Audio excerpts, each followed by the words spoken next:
시청자 여러분 안녕하십니까? 헬로티비 뉴스 강원입니다. 첫 번째 소식입니다. 23일 발생한 강릉 과학산업단지 내 수소탱크 폭발 사고로 2명이 숨지고 6명이 중경상을 입었는데요. 원인을 둘러싸고 여러 의문이 제기되고 있습니다. 경찰과 국립과학수사연구원 등이 원인 규명에 나섰습니다. 보도에 노지영 기자입니다. 제 뒤쪽으로 보이는 건물이 폭발 사고가 발생한 건물입니다. 이 앞쪽을 보시면 이 수소 탱크에 잔해물로 보이는 물체가 있는데요. 보시는 것처럼 두께 있고 그리고 만져봤을 때 꽤 이 무게도 묵직한 것으로 느껴지는데 폭발 사고의 여파로 이렇게 맥없이 구부러져 버렸습니다. 강릉 과학산업단지 내 공장에서 폭발 사고가 난 건 지난 23일 오후 6시 22분쯤. 40세제곱미터 규모의 수소 저장 탱크 3개 중 하나는 완전히 날아갔고 나머지 2개는 옆면이 터져버렸습니다. 사고 현장 건물 외벽과 창문은 찢기고 깨져 뼈대만 남았습니다. 수소 저장 탱크 파편은 심지어 수백 미터 바깥까지 날아갔습니다. 사고가 난 곳은 태양광으로 수소를 만들어 전기를 생산하는 신재생에너지 업체. 당시 이 업체 연구원 2명은 수소 저장 탱크에서 20m가량 떨어진 별도의 가건물에서 수소 연료 전지로 전기를 생산해 벤처 건물에 전기를 공급하는 시험 작업을 한 것으로 전해졌습니다. 업체는 지난 11월 수소 탱크 설치 작업을 시작해 지난 4월 마무리했고 이때부터 시운전을 진행했습니다. 또 오는 5월 31일 시운전을 마치고 정식 운영에 들어갈 예정이었던 것으로 확인됐습니다. 수소는 안전관리법 규제를 받는 위험물질로 등록되지 않아서 사고를 예측하기가 더 어려웠다고 관계자들은 설명합니다. 저희들이 이런 사고는 진짜 전 세계에서 처음 있는 일이고요. 이게 이제 주변에 이제 펜스라든가 이런 부분들은 저희들이 안전하게 다 했다라고 생각을 했는데 전문가들은 우선 압력에 의한 폭발 가능성을 제기합니다. 수소 저장 탱크 내의 압력이 알 수 없는 이유로 비정상적으로 높아지면서 폭발로 이어질 수 있다는 겁니다. 그 내압이 강하게 걸리면서 그 바깥을 감싸던 재료가 터진 거지 않습니까? 그러니까 압력이 생겼고 폭발이 맞죠. 사고 원인을 찾기 위해 경찰과 국가수, 소방 등 유관기관이 24일 정밀 감식에 들어갔습니다. 수사당국은 우선 수소 탱크 설치 과정이나 충전 과정에서 문제가 없었는지, 또 사용자의 취급 부주의나 관리 소홀은 없었는지 등을 집중 조사할 계획입니다. 또 수소 탱크 완성 검사 과정에서 점검이 제대로 이루어졌는지도 조사할 방침입니다. 안전할 것으로 생각했던 수소 탱크의 폭발 사고. 수사당국이 사고 원인을 규명하는 데는 2주 넘게 걸릴 것으로 보입니다. 헬로티비 뉴스 노지영입니다. 앞서 보신 것처럼 이번 사고로 큰 인명피해가 났는데요. 이뿐만 아니라 강릉 과학산업단지 입주기업 중 절반 가까이가 시설 피해를 입은 것으로 나타났습니다. 피해 복구와 보상에도 상당한 시일이 걸릴 전망입니다. 보도에 박건상 기자입니다. 엄청난 진동과 함께 붉은 빛이 번쩍입니다. 마치 지진이 난 것처럼 건물은 좌우로 흔들리고 유리창은 산산조각 나 흩어집니다. 지난 23일 사고 당시 현장에서 100m가량 떨어진 강원지방기상청 폐쇄회로에 찍힌 생생한 모습입니다. 인근 건물 구내식당과 맞붙은 곳에 천장이 완전히 무너져 내렸습니다. 바로 앞에 있는 주차장 천장은 골조가 드러날 정도로 바로 무너져 내렸는데요. 사고 현장과의 거리는 200m가 넘습니다. 이번 사고는 수킬로미터 떨어진 강릉시 송정동이나 주문진읍에서도 진동을 느끼고 폭발음을 들을 정도로 위력이 컸습니다. 시민들은 폭발음이 2번 났고 마치 지진이 일어난 것처럼 땅이 흔들렸다고 말합니다. 1차 폭발이 일어나고 나중에 또 일어났던 거 처음에는 펑 소리만 들었었거든요. 근데 나중에는 이제 놀래가지고 밖에 내다보니까 연기가 나면서 폭파되는 게 보이더라고요. 한 2번 있었던 것 같아요. 처음 듣겠을 때 헬스직에 저 천장 떨어졌죠. 그때 강릉과학산업진흥원은 24일 오전부터 사고 피해 접수를 시작했습니다. 피해 업체들 가운데는 사고 현장과 300m가량 떨어진 곳도 있었습니다. 실험실에 완전히 지진 난 것 같이. 당시에 그때 건물 안에 계셨었어요? 아니요, 우리는 딱 그때 퇴근하고 난 다음에 이래가지고. 그 안에 사람이 없었으니까 천만다행이에요. 그러네요. 그렇죠. 이게 그럼 대략 어느 정도 금액으로 보면 피해가 어느 정도 될까요? 시약하고 이런 것들은 그나마 좀 덜한데 지금 판매를 저거를 위에 천장을 뜯어내고 해야 된다고 그러더라고요. 그러면은 저거 금액이 한 2, 3천만 원 가지고는 될란지 모르겠어요. 강릉 과학산업단지에 입주한 기업체는 모두 28곳. 이 가운데 절반 가까이가 이번 폭발 사고로 피해를 입은 것으로 추정됩니다. 강원도는 빠른 보상을 위해 기업 피해와 개인 피해를 접수받고 사고가 난 업체와의 중재에 나서겠다고 밝혔습니다.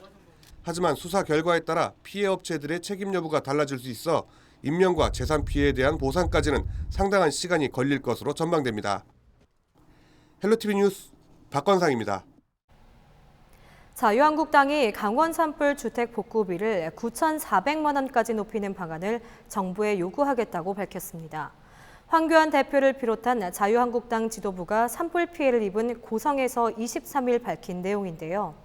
이와 함께 한전 책임에 따라 정부가 배상금을 먼저 지급하고 한전의 구상권을 청구해야 한다고 강조했습니다.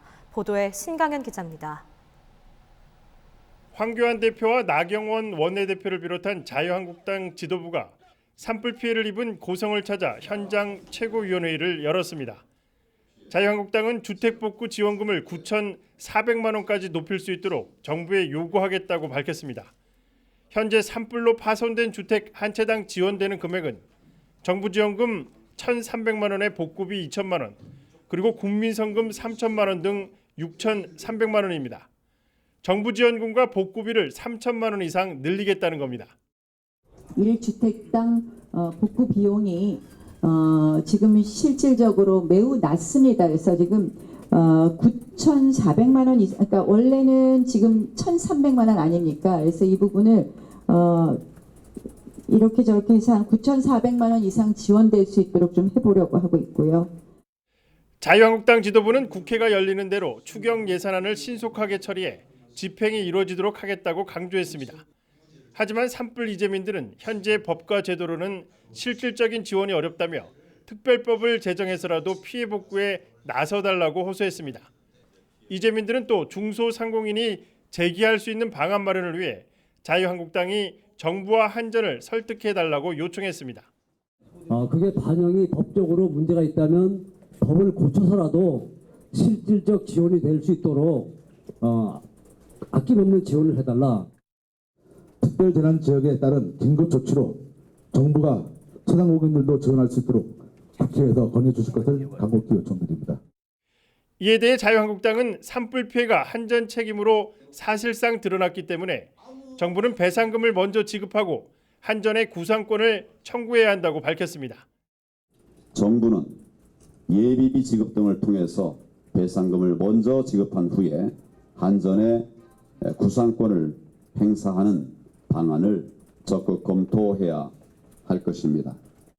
자유한국당 지도부가 이달 만에 2차례 강원 산불 현장을 방문하면서 추경 예산안의 조속한 처리와 주택 복구 지원금이 상향될지 관심이 집중되고 있습니다. 헬로티비 뉴스 신강현입니다. 동부지방산림청은 봄철 산불 조심 기간 동안 기동 단속을 실시해 불법행위 166건을 적발하고 1,548만 원의 과태료를 부과했다고 밝혔습니다.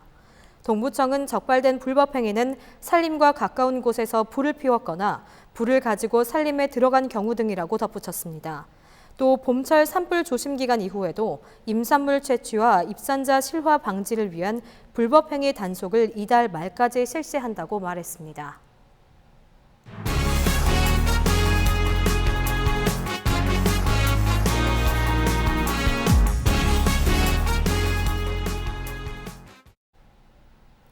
청년들이 대학교를 졸업하고 강원도를 떠나는 이른바 탈강원 현상이 심각합니다. 왜 떠나는지 통계를 살펴보니 일자리가 가장 큰 원인으로 분석됐습니다. 높은 연봉과 안정적인 직장, 흔히 말하는 좋은 일자리를 강원도에서는 찾기 힘들다는 건데요. 지속적인 청년 유출로 강원도는 활기를 잃어가고 있습니다.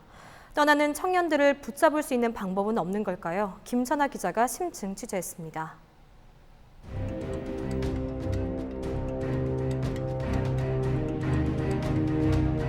원주에서 일을 하는 것보다 평균 연봉이 더 높은 회사에 들어가서 차라리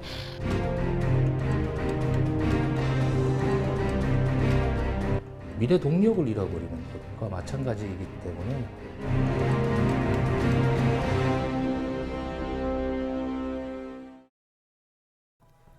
올해 대학 졸업을 앞두고 취업 준비에 한창인 박세현 씨. 박 씨는 최근 강원도를 떠나야 할지 고민입니다. 전공을 살려 노인체육 분야로 취업을 준비하고 있는데 강원도에는 마땅한 일자리를 구하는 게 쉽지 않기 때문입니다. 가장 큰 차이는 급여인데 급여가 어떻게 다르냐면 그 센터에 다니는 회원 수에 따라서 그 저희들이 받는 페이가 달라요. 근데 서울 같은 경우는 그런 노인체육에 관심이 많은 노인분들이 많아서 그런 회원도 당연히 많고, 근데 강원도나 지방권 같은 경우는 뭐 센터도 활성화가 잘 안 되어 있고. 전혜주 씨도 상황은 비슷합니다. 전 씨는 도내 중소기업을 살펴보다가 생각보다 열악한 처우에 놀랐습니다. 강원도 토박이인 전 씨는 지역 인재 전형이 있는 원주 혁신도시 내 공공기관 입사에 도전하기로 했습니다. 안정적인 근무 환경과 복리후생이 공공기관 취업을 준비하는 가장 큰 이유입니다. 일단 안정적인 직장을 원하기도 하고 안정적인 수입, 그리고 많은 사람들이랑 교류를 하고 싶은데 이제 원주권에 있다 보면은 그 서울권에 있는 것보다는 많지 않다고 생각이 들어서 서울로 많이 떠난다고 생각을 많이 하는 것 같아요, 청년들이. 도내에 취업할 만한 일자리가 없다는 건 이들만의 고민이 아닙니다. 지난해 도내 대학을 졸업한 대학생 3분의 2가 강원도를 떠났습니다. 대부분 서울과 경기 등 수도권으로 가서 직장을 구하고 자리를 잡았는데요. 강원도의 인재들이 일자리를 찾아서 강원도를 떠나고 있습니다. 횡성에 있는 한 유가공품 생산 판매업체. 김정현 씨는 2달 전 이곳에 입사했습니다. 원주에서 대학 생활을 한 김 씨는 강원도를 떠나지 않기로 했습니다.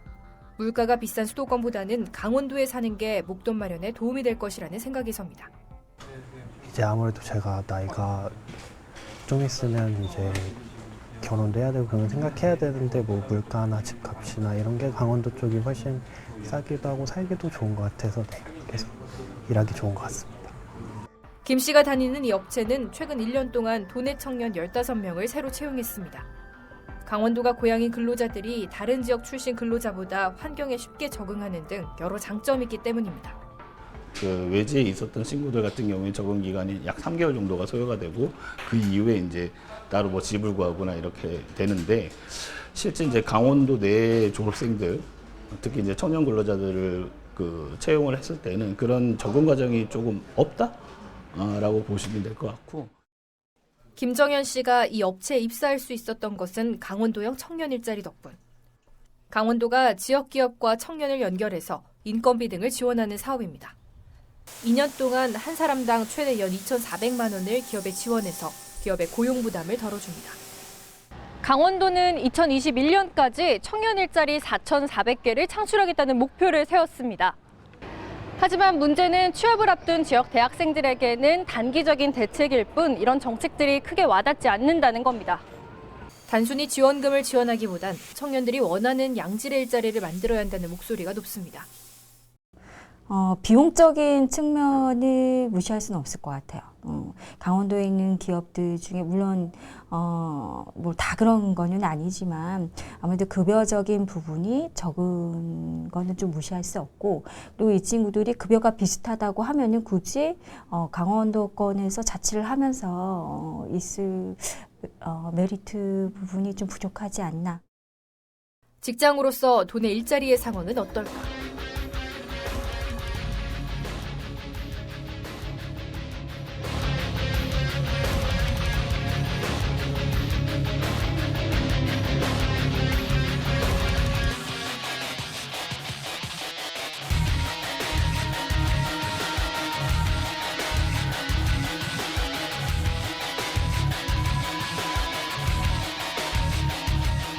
지역 산업 정책과 뗄래야 뗄 수 없는 일자리 문제. 전문가들은 강원도의 특성에 맞는 미래 신수요 산업을 육성해 일자리의 질을 높여야 한다고 지적합니다. 단기적으로는 현재 인력 채용 수요가 높은 생산 단순직을 양성하는 동시에 중장기적으로는 전문 인력을 키워야 한다는 겁니다. 지역 산업 육성과 연계된 고용 창출 정책은 아직까지 큰 빛을 발하지 못하고 있다. 그래서 지금 고용 유지 정책이 한 트랙이 돌아간다면 다른 한 트랙에서는 산업 정책이 신성장 동력 산업을 핵심으로 한 산업 정책이 돌아가야 된다. 거기에 지역 청년들이 주체가 되어 서로 교류할 수 있는 창업 특구를 만드는 방법도 제시됐습니다. 지금처럼 단순히 창업 공간을 지원해주는 것에 그치는 게 아니라 문화와 복지, 교육과 주거 공간이 한데 어우러진 맞춤형 지원을 하는 겁니다. 걷잡을 수 없는 청년 유출은 곧 지역의 미래가 달린 문제입니다. 청년들이 떠나는 강원도가 아닌 머무를 수 있는 강원도를 만들기 위한 고민이 필요해 보입니다. 헬로티비 뉴스 김선아입니다.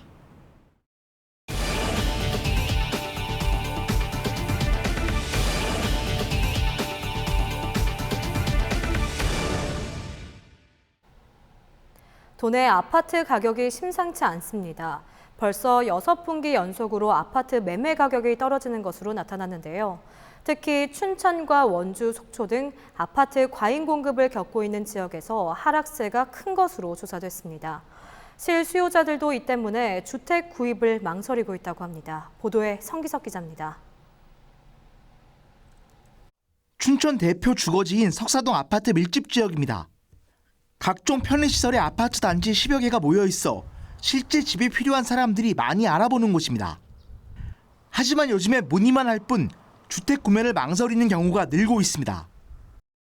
지금 제가 전세를 살고 있는데 기존에 춘천에 있던 아파트들은 좀 가격이 떨어지는 추세고 새 아파트를 들어가자니 새 아파트는 분양가가 너무 비싸고 또 분양이 다 안 됐다는 얘기도 듣고 있어서 조금 더 하락하지 않을까 하는 생각이 있어요. 실제 춘천 지역 아파트 값이 하락하면서 최근 거래량도 크게 줄고 있습니다. 올 들어 4월 춘천시 아파트 밀집 지역인 석사동의 아파트 매매 계약은 총 20건. 1년 전 같은 기간이 절반 아래 수준으로 떨어졌습니다. 오히려 요즘같은 시절에는 매수인이 사고자 하고 가격 절충을 좀 보자 하면 오히려 매도인이 가격 절충을 해주는 이런 편이니까 오히려 좀 집 사기는 편리한데 또 사는 쪽 입장에서는 이게 또 결국은 낙찰가 아닌가라고 더 고민을 하는 편이죠. 지난해 도내에 공급된 신규 아파트 물량은 17,000여 세대. 여기에 올해 1분기에 5,200여 세대, 2분기에도 3,100여 세대가 입주할 예정입니다. 신규 물량이 한꺼번에 풀리면서 도내 아파트 값도 지속적으로 떨어지고 있습니다. 국토연구원과 부동산 114 통계를 보면 올해 1분기 도내 아파트 매매 가격은 전분기보다 0.31% 하락했습니다. 2017년 4분기 이후 벌써 6분기 연속 하락세입니다. 인구 증가 등 수요가 늘 수 있는 요인이 많지 않아 당분간 도내 아파트 매매 가격 하락세는 지속될 전망입니다. 주택산업연구원이 조사한 도내 아파트 예상 분양률은 56.9%. 예상만큼 분양이 돼도 10채 중 4채는 미분양 주택이 된다는 겁니다. 더욱이 실수요자들의 주택 구매 망설임이 가격 하락으로 이어지는 악순환 우려도 높아 지역 주택 시장을 바라보는 걱정의 시각은 더욱 커지고 있습니다. 헬로티비 뉴스 성기석입니다. 환경을 보호하고 자원을 재활용하기 위해 일반 가정에서도 쓰레기를 분리 배출하는 것은 의무화되어 있는데요. 이렇게 수거된 쓰레기가 구별 없이 매립된다면 어떨까요?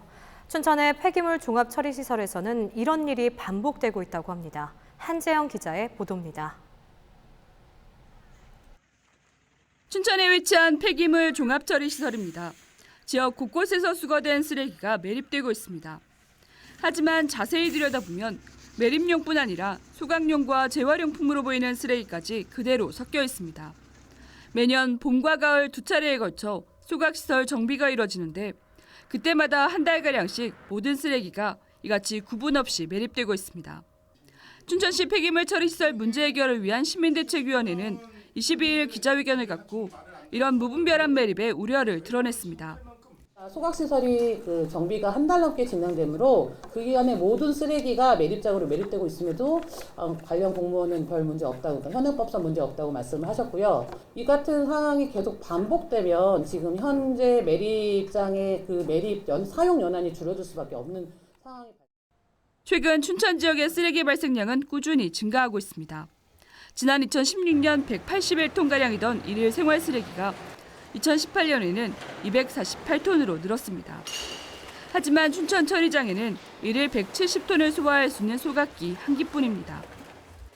폐기물 처리 시설 내에 소각 시설도 한 기뿐이고 매일 처리 용량을 초과하고 있어 또 다른 우려도 제기되고 있습니다. 시민대책위는 민간 위탁 운영되고 있는 처리 시설을 춘천시 직영으로 전환해야 한다고 주장했습니다. 관리 감독과 책임 소재를 분명히 해 환경 보호와 처리 시설의 안정적 운영이 이루어질 수 있도록 해야 한다는 이유입니다. 쓰레기 처리라는 공적인 영역을 민간에 위탁하는 방식으로 운영하다 보니 운영에 있어 책임 소재도 불분명하고 시민들이 감시할 수 있는 영역 또한 제한되고 있어 많은 문제가 발생하고 있다.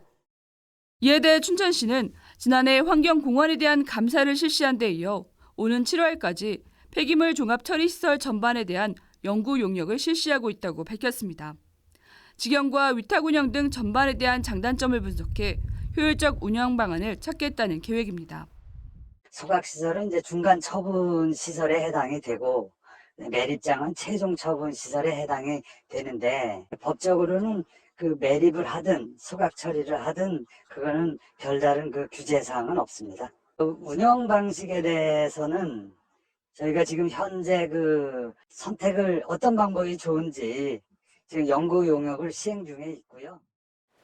이 밖에도 춘천시는 보다 근본적인 쓰레기 문제 해결을 위해 시민 참여를 통해 올해부터 2022년까지 매년 2.5%씩 쓰레기 발생량을 줄여나가기로 했습니다. 헬로티비 뉴스 한지영입니다. 강원도는 지난 22일 가뭄 피해에 미리 대응하기 위해 올해 농업 기반 시설 확충에 137억 원을 투입한다고 밝혔습니다. 도는 웅덩이 조성과 저수지 준설, 관정 개발을 통해 매년 반복되고 있는 가뭄에 대비할 수 있는 기반 시설을 확충해 나갈 계획입니다. 특히 도는 최근 추경을 통해 확보한 36억 원으로 추가 관정 200공 개발 등 신규 용수원 개발에 나서고 고랭지 채소 주산 단지에서도 용수 개발 사업을 펼칠 계획입니다. 이와 함께 비가 오지 않은 날이 이어질 경우 긴급 가뭄 대책 예비비를 통해 피해 농가 특별 지원도 검토할 것이라고 밝혔습니다. 지난 4월 도내 취업자 수가 역대 최다를 기록했습니다. 강원 통계청이 발표한 고용 동향을 보면 지난 4월 도내 취업자 수는 83만 1천여 명으로 지난해 같은 달보다 2만 7천 명 증가했습니다.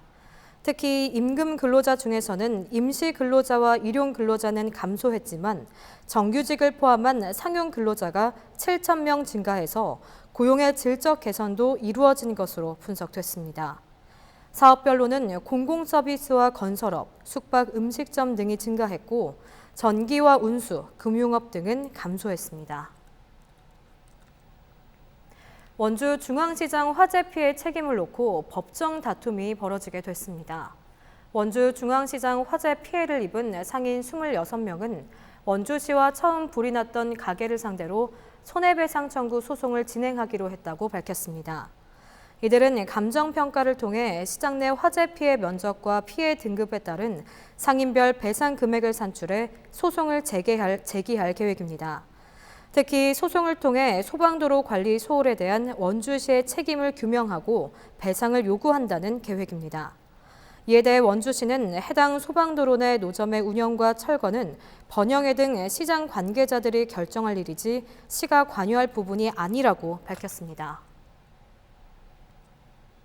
원주시가 저소득층 주민들을 위한 에너지 바우처 사업을 실시합니다. 지원 대상은 생계급여 수급자이거나 노인, 영유아 등이 포함된 가구이고 5월 22일부터 9월 30일까지 주민등록상 거주지 행정복지센터에서 신청할 수 있습니다. 한편 에너지 바우처는 에너지 취약계층에게 이용권을 지급해서 전기와 도시가스, 연탄 등을 살 수 있도록 지원하는 사업입니다. 우리 지역의 이슈 콕 짚어봅니다. 헬로 이슈 토크. 도내 현안과 이슈에 대해 심도 있게 짚어보는 시간입니다. 정부가 인구 100만 명 이상의 도시를 특례시로 지정하기로 해서 도농 간의 격차가 더욱 심해질 것이라는 우려가 나오고 있는 가운데 최근 국회에서 소멸 위험에 직면한 지방 소도시들의 자립 기반 근거를 마련하는 특례군법이 발의가 돼서 세간의 이목이 집중되고 있습니다.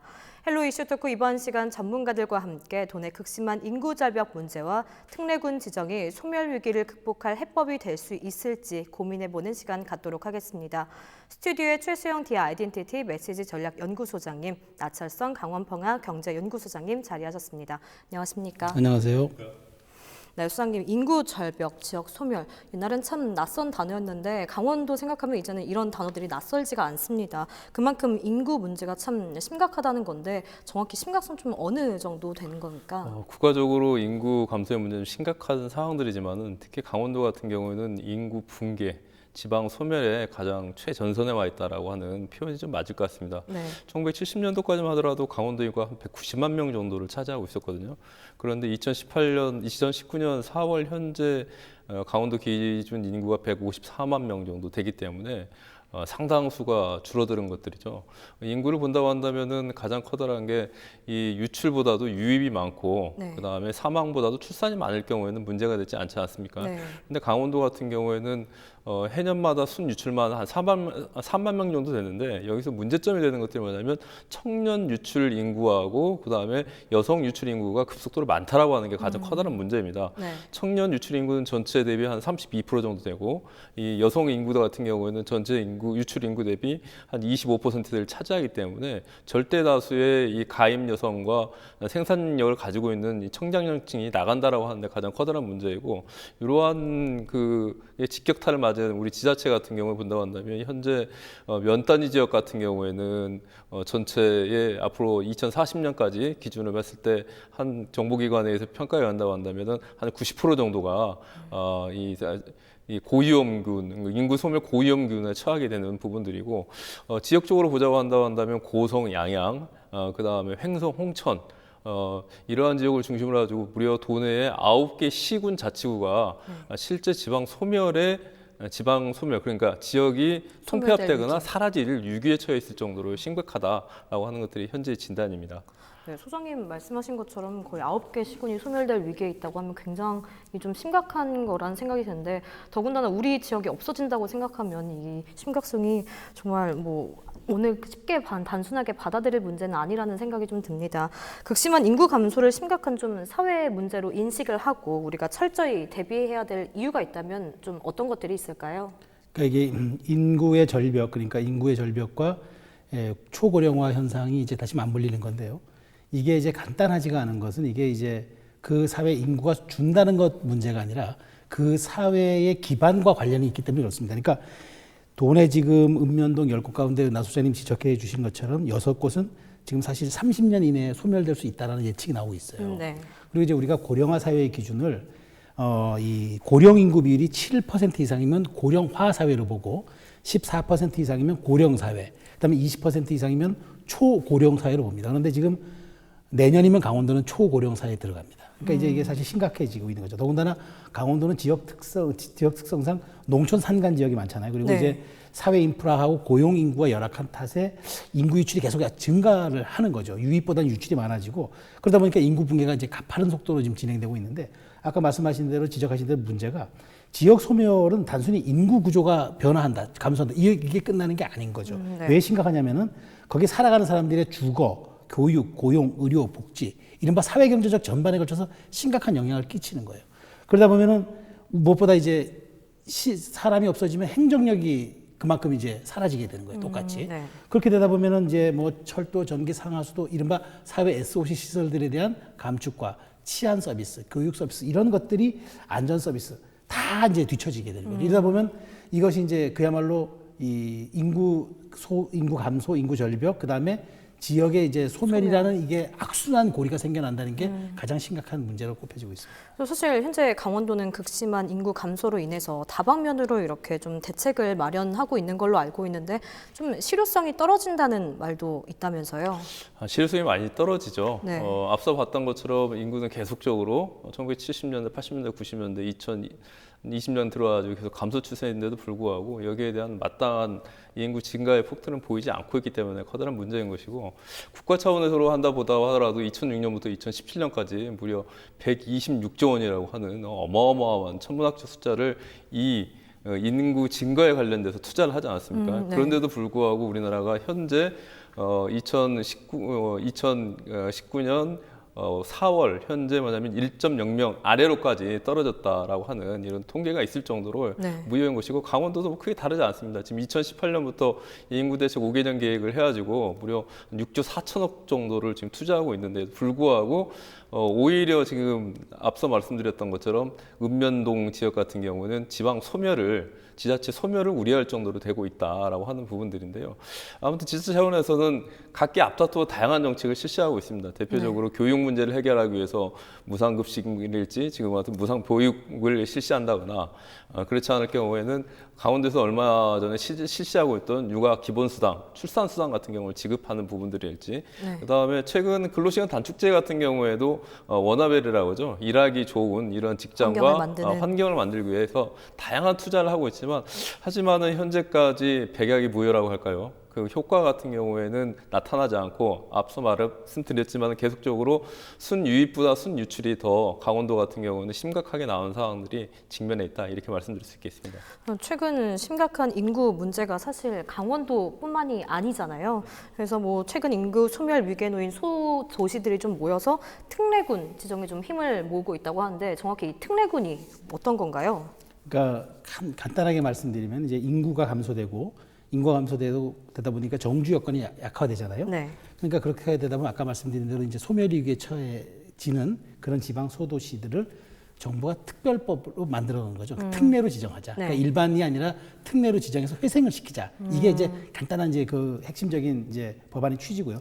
이렇게 특례군법을 조금 이제 이 법률로 살펴본다면 저출산 고령화 현상 심화와 교육, 의료, 교통, 문화 등 정주 여건 약화에 따라서 인구 유출이 심각한 군 지역의 회생을 목표로 한다가 이제 법의 목적이고 인구가 3만 명 미만이거나 인구 밀도가 제곱킬로미터당 40명 미만의 군을 특례군으로 지정하는 거죠. 그렇게 해서 군 지역의 자립 기반을 마련하고 인구 유출 감소를 추진한다. 이게 이 법의 골자입니다. 그래서 이 법은 이제 사실 이제 강원도가 제일 심각하지만 강원도 못지않게 이제 충청북도도 심각하거든요. 그래서 충청북도의 이제 이시종 충북지사가 지난 3월에 국회에서 열린 지방자치법 전부 개정안 국회 토론회에서 지금 특례시를 지정하는 게 중요한 게 아니라 이 이제 이 소멸 위기에 놓인 지방의 그 군들을 살리는 게 더 시급하다면서 이제 군 특례법을 이제 얘기를 한 거고 이것을 이제 일부 국회의원들이 이제 법률 개정안으로 올려서 지금 의견을 제시한 상태죠. 이게 논의가 돼서 이제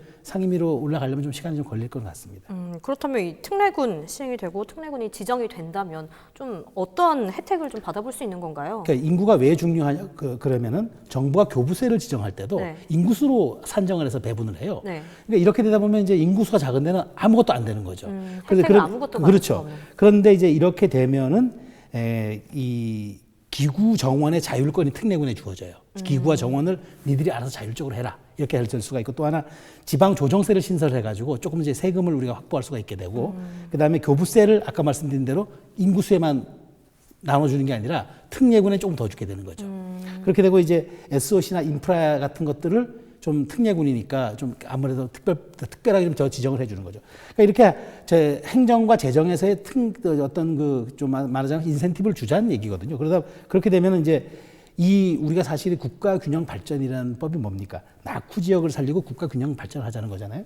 특례군법이야말로 저는 이것이 조금 이제 그나마 지금 낙후된 지역 편차를 좀 줄이고 그나마 이제 균형 발전을 이룰 수 있는 작은 시도가 되지 않을까 저는 그런 생각을 합니다. 그렇다면 이 특례군 지정하는 데 있어서 강원도에 해당되는 지자체는 좀 숫자는 어느 정도 되는 건가요? 네, 다시 한번 그 기준을 보자고 한다면 인구 3만 이하이고 1제곱킬로당 40명 이하일 경우에 특례군을 지정을 하자라고 제안을 하는 상태입니다. 이게 뭐 입법이 되거나 아직 뭐 정책 논의된 것들은 아니기 때문에 이후에도 많은 이 기준선에 대한 그 조정은 있을 거라고 보는데요. 그럼에도 불구하고 이 기준을 보자고 한다면 화천이 현재 인구가 한 2만 4,800명 정도 되는 거고 양구가 한 2만 3천 명 정도 이런 선에서 화천하고 양구가 여기에 해당이 되고 그다음에 1제곱킬로미터당 40명 이하 같은 경우에는 화천 양구 위에도 한다고 한다면 이 고성군하고 현재 양구군이 해당이 좀 될 것 같습니다. 그래서 커다랗게는 이 4개 군이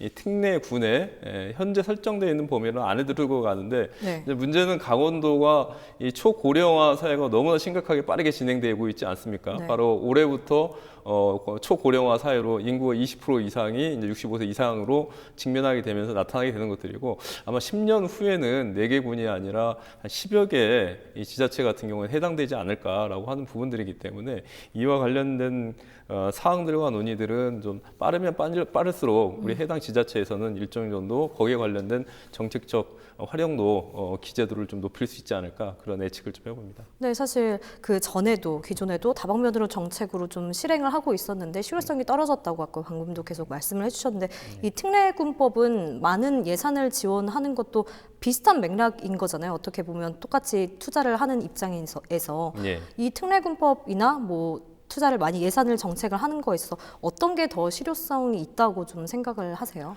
아무튼 법 제도적인 장치 마련하고 예산의 지원들이 이제 함께 가야 맞겠죠. 네. 그러니까 현재 이 특례군법을 제안하게 된 가장 커다란 그 계기가 됐던 것들은 네. 특례시, 그러니까 인구 100만이 넘는 이 시 같은 경우에는 광역시나 특별시, 이 기초단체 이 사이에 특별한 권한을 주자라고 하는 것들을 보면서, 아니 지금은 정말로 특례시가 필요한 게 아니라 정말로 우리 국가적 재앙인 인구 재앙으로 나오고 있는 이 인구 소멸에 관한 부분들에 대해서 준비가 필요한 것들이고, 그 준비의 가장 기초선은 바로 우리가 얘기하고 있던 지방 소도시들이다라고 하는 부분들에서 이와 관련되는 법적 제도 장치를 마련해 보자라고 하는 속에서 권한의 부여의 의미에서 특례군에 대한 부분들에 대해서 제안을 했던 것들이고, 또 예산에 대한 부분들의 조정들 같은 경우는 아까 말씀드렸지만 지금 지방 조정세가 내려오는 것들이 인구수 대비 내리고 있기 때문에 이러한 부분 같은 경우는 턱없이 되는 부분들이죠. 왜 그러냐고 한다면 인구가 적은 곳이라고 한다면 그렇다고 한다면 계속적으로 도로 관리, 상하수도 관리에 대한 부분들에 대한 지원들도 줄어들기 때문에 네. 이런 것들의 국민의 기본권을 누릴 수 있는 이 권한 자체가 줄어들게 되는 가장 커다란 문제가 있기 때문에 그래서 법적 제도를 장치를 마련하는 특례구처럼 마련하는 장비와 동시에 현재 줄어들고 있는 지자체에 있어서의 예산 확보를 어떻게 할 것인가 문제는 좀 두 개의 날개를 가지고 함께 준비하는 이런 좀 해안이 필요할 것 같습니다. 소장님께서 보시기에는 이번에 이 특례군 이 지정에 대한 제도는 좀 괜찮은 제도라고 생각을 하시나요? 그렇죠. 이걸 제가 간단히 말씀드리면은 지금 이걸 시행하는 거는 네. 중환자에 대해서 이제 응급수술을 하는 거예요. 그러니까 우리가 이제 그러니까 지금 말하자면은 어떤 그 환자는 제도와 시스템으로 하는 게 아니라 지금 정말 절박하게 지금 인구 절벽, 그다음에 감소, 소멸 위기에 놓인 이 위기에 놓인 지자체들에 대해서 일단 근본적으로 급하라도 회생이라도 해주자 하는 이제 그런 응급수술의 차원인 거죠. 그러니까 굉장히 시급한 거고요. 그다음에 이제 중요한 거는 이제 일단 시행을 하고 나서 저는 하나하나 좀 보완해 나가야 된다고 생각을 합니다. 그러니까 지금 기준이 이제 인구 3만 명 미만, 인구 밀도당 40명 미만을 기준으로 지금 하고 있잖아요. 네. 그렇게 되면 이제 지금 해당되는 데도 있지만 해당되지 않은 데도 있는데 사실상 지금 비슷합니다. 사실 해당되지 않아도. 그래서 저는 일단 시행하고 난 다음에 시행해 보고 나서에 대한 문제점이라든가 보완책 이런 것들을 찾아가지고 네. 이 법에 대해서 조금 이제 더 나중에 추가적으로 보완하면 되는데, 지금 나수란이 좋은 지적해 주셨지만 특례시를 지정하는 거는 이른바 가진 자에게 조금 더 주자는 지금 얘기인 거고, 네. 특례군은 지금 아까 말씀드린 대로 이제 잘못하면 사망 신고를 받아야 될 중환자에게 그야말로 지금 응급 처치를 하는 거거든요. 아주 기사회생의 조치를 하는 건데, 사실 정책의 우선순위가 어떤 것이냐. 근데 사실 지금 이렇게 우리가 인구 절벽이 된 것도 거점 도시 중심으로 육성된 우리나라의 어떤 어떤 국토 정책에 사실 문제가 있었던 거죠. 네. 물론 그게 잘못됐다라기보다는 이런 것들을 헤아리지 못하고 너무 과도하게 육성했을 때 오는 지방의 공동화 현상은 더 심해질 거거든요. 그러니까 특례 시법보다는 지금 사실은 그 국토 균형 발전 차원에서 특례 군법이 더 중요하니까 여기에 대해서 조금 국회나 지자체들은 좀 집중해야 될 것으로 봅니다. 그렇다면 인구 아까 3만 명 미만, 인구 밀도가 40명 미만을 기준으로 하면 사실 이런 고성 양양도 이미 초고령화 사회가 된 이 접어든 돈의 다른 군이 조금 억울하다라는 생각을 갖지 않을까라는 생각을 하는데, 그럼에도 불구해서 전국 군소지자체들이 특례군 지정을 위해서 좀 힘을 모으고 있다고요. 네, 그렇습니다. 우리 소장님께서도 앞서 말씀해 주셨지만은 이와 관련된 제기가 된 것들이 특례시에 대한 논의들이 너무 지나치게 현재 중앙정부에도 힘을 싣고 있는 부분들입니다. 그런 거 관련돼서 강원도와 같은 처지에 있는 이 충북 이시정 도지사가 적극적으로 제안을 해가지고 네. 논의가 됐던 것들인데요. 현재의 진행 사항들은 말 그대로 아주 제한 수준, 그러니까 이와 관련된 처음 세미나와 토론회를 가져본 수준밖에 되지 않기 때문에 이와 관련돼서 이후에 어떻게 그렇다고 한다면 정말로 문제의 핵심은 뭐냐면 지방 소멸을 어떻게 우리가 방지하고 그걸 넘어서 어떻게 살기 좋은 지역을 만드는 것인가라고 중점이 되기 때문에 이와 관련해서는 비단 현재의 기준으로 할 것들이 아니라 현재보다도 더 강화된 조치를 통해 가지고 강원도에 직면하고 있는 아까도 말씀드렸지만 지금 군 단위뿐만 아니라 태백시하고 삼척시 같은 경우도 인구 소멸 고위험군에 지금 들어가 있거든요.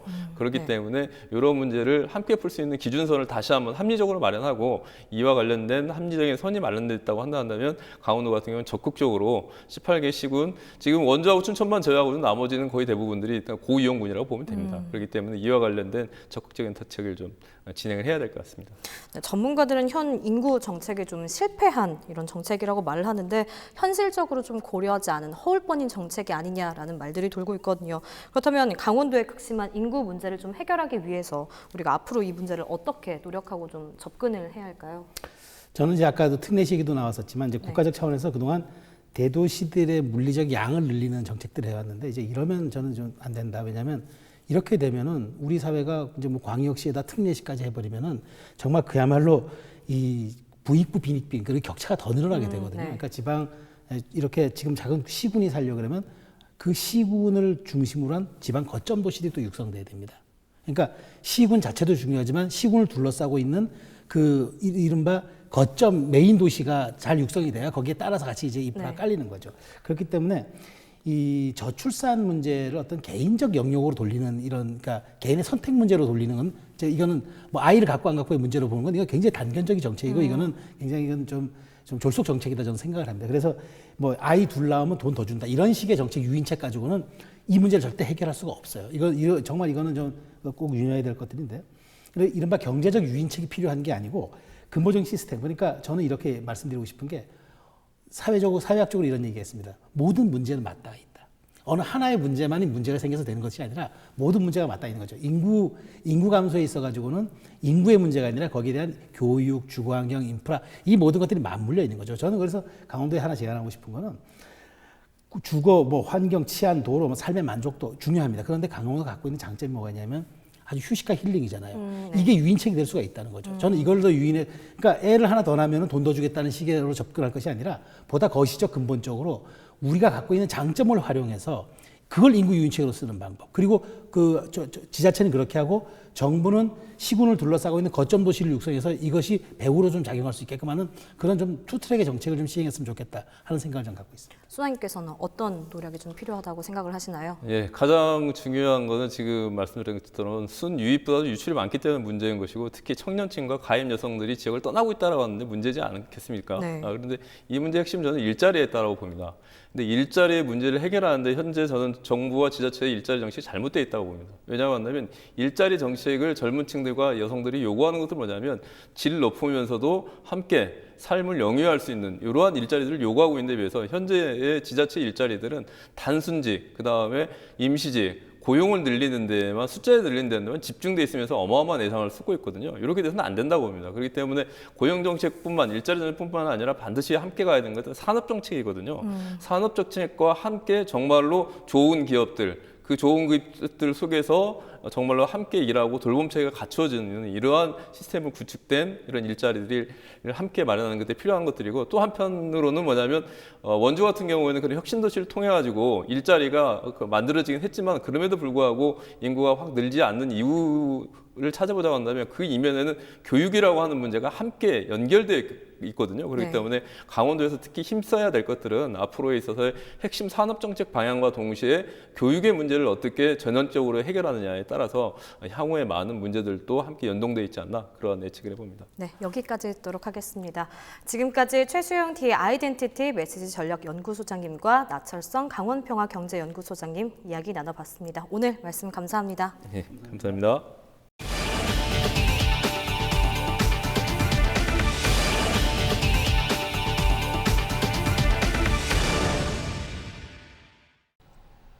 이상으로 헬로티비 뉴스를 마칩니다. 헬로티비 뉴스는 지영민과 함께합니다. 시청해주신 여러분 고맙습니다.